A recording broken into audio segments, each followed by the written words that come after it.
안녕하세요. 지혜쌤이 전하는 고전 읽기입니다. 그동안 굉장히 많은 고민을 했어요. 그러니까 초등과 관련된 논술을 어떻게 해야 될까? 뭐가 정답일까?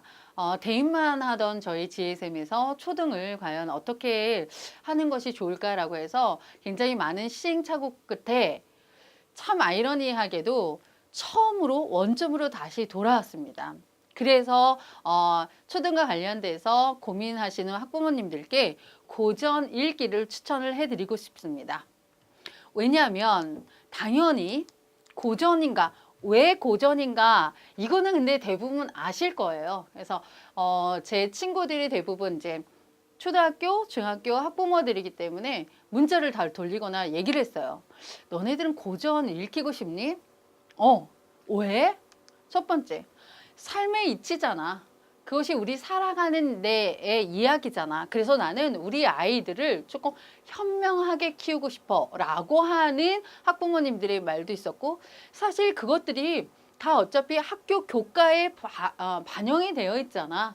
그래서 우리 애들을 보면 비문학은 잘 되거든. 근데 문학의 점수가 굉장히 낮아 라고 하는 친구들은, 아이들은 대부분 뭐냐면 읽지를 않았어요.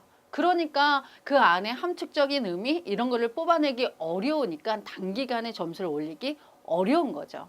그리고 당연히 대입 논술에 반영이 됩니다. 선생님, 요즘 대입 논술은 교과서에서 나오지 않나요? 라고 질문할 수 있지만, 교과서도 어쩌면 그 안에 고전을 반영한 거고, 그렇다라고 한다면 대입 논술도 사실 교수님들이 살아가는 이야기와 관련된 질문, 즉 텍스트만 다르지 말하고자 하는 것은 같습니다. 그래서 삶의 이치이자 교과의 반영이자 대입 논술에서도 중요한 핵심 키인 고전 읽기를 이번 방학의 어떤 커리큘럼으로 제시해 드립니다. 예를 들어서 며칠 전에 저도 이제 가르쳐 봐야 하니까 처음부터 다시 다 읽기 시작했어요. 노인과 바다죠. 굉장히 지루하고 재미없는데 어느 순간 가만히 읽다 보니까 그 안에 그 노인이 잡히지 않은 어떤 물고기, 그리고 잡은 그 물고기와 사투를 벌이면서 삶의 이야기가 나오고 대입으로 연결이 되는 거예요. 저는 실존주의와 관련돼서 이게 지금 연대에서 말했던 이 문제가 결국 이 안에 들어가 있구나.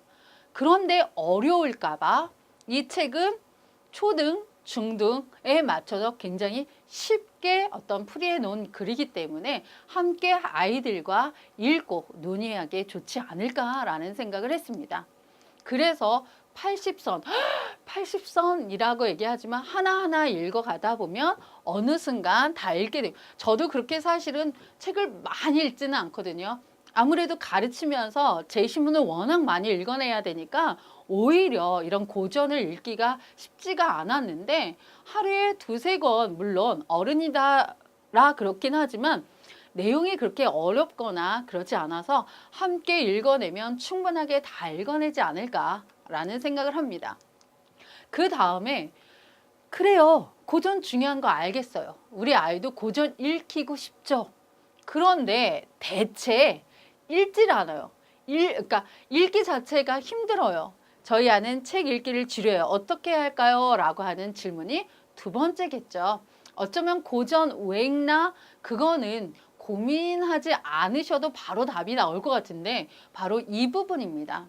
이랬을 때 그러면 어떻게 할까라고 했을 때 저희 팀에서는 질문부터 던질 것입니다. 왜냐하면 대입 논술 아시죠? 전체 주제 하에 논의점이 먼저 정해져 있습니다. 이렇듯 우리 강사들이 어렵게 질문을 하지는 않을 겁니다. 저희 팀이 국어 교육과의 오선민 강사와 문창과의 박신아 강사, 그 다음에 영어과의 김혜진 강사가 쉽고 재밌게 질문을 던지기 시작할 겁니다. 왜 저희 팀이 강점이냐면 하나만 전공한 강사가 아니라 다른 영역으로 전공한 강사들이 팀으로 이루어지기 때문에 편협적인 사고는 막게 될 것입니다. 그 다음 두 번째, 시각 자료를 활용할 것인데요. 사실은 요즘에 매체 시대잖아요. 어렸을 때부터 뭘 갖고 놀죠, 아이들이? 스마트폰이죠.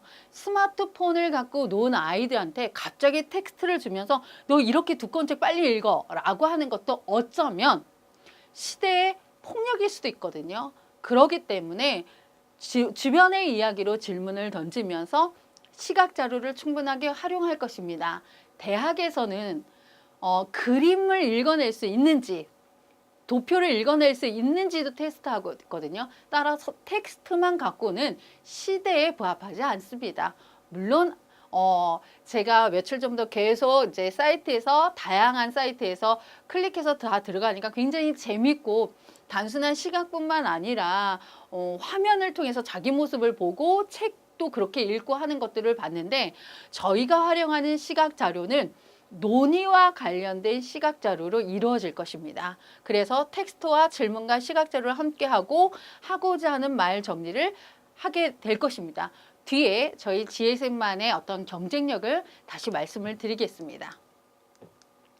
GSM 논술의 차별점, 주제부터 제대로 선정을 할 것입니다. 그래서 고전 읽기의 인문학, 그래서 고등학교나 이렇게 했을 때 수능이든 그 어디서든 문학 작품에서 발목 잡힐 일은 없게 할 것입니다. 그런데 여기서 끝나느냐? 그렇지 않죠. 자연과학으로 융합시킬 것입니다. 한쪽에 편협된 사고는 어쩌면 균형 잡힌 사고를 맞게 되고 대학이 원하는 사고는 균형 잡힌 사고거든요. 창의적인 사고 이전에 균형 잡힌 사고를 원하기 때문에 하나의 주제 하에서 우리 함께 고전을 읽고 그 후에 자연과학적인 어떤 지문을 통해서 같이 고민을 할 것입니다. 여기서 끝나면 당연히 안 되죠. 사회과학적인 어떤 텍스트를 통해서 함께 고민을 해 나갈 것입니다.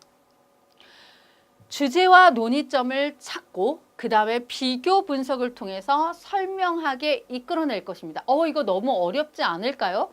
당연히 초등학에 맞는 수업을 진행을 할 것이기 때문에 너무 걱정하지 않으셔도 되는데 아무거나 질문해서도 안 되고요. 아무거나 텍스트를 줘서도 저는 안 된다라고 생각합니다. 방향성이 정확해야 되거든요. 그 방향성을 GSM에서는 대입 논술에서 잡고 갈 것입니다. 사실 그럼 이거 너무 입시와 관련되지 않을까요? 라고 하는 질문을 받을 수 있는데 대학에서 원하는 건 인재거든요.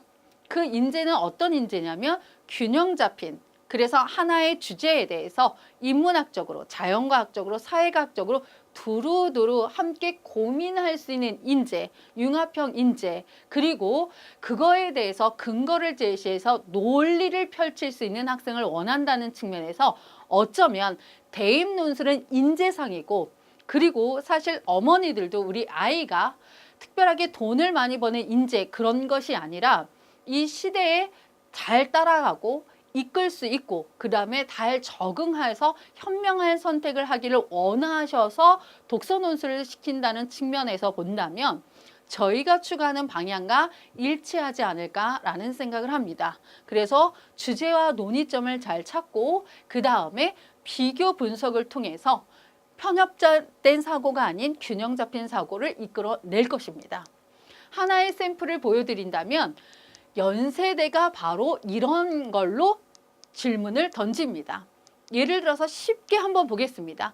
2016년 수시에서 선생님 저희는 아직 초등생이에요. 하지만 초등생 영어가 결국은 대입 영어고 그것이 실생활 영어인 것처럼 대입 논술 너무 어렵게 생각하지 않으셔도 될 듯합니다. 지심과 운, 그쵸? 소설에서 먼저 내고 있고요. 두 번째, 뉴턴 하면서 자연과학인 것처럼 느껴지지만 잘 읽어보면 철학이거든요.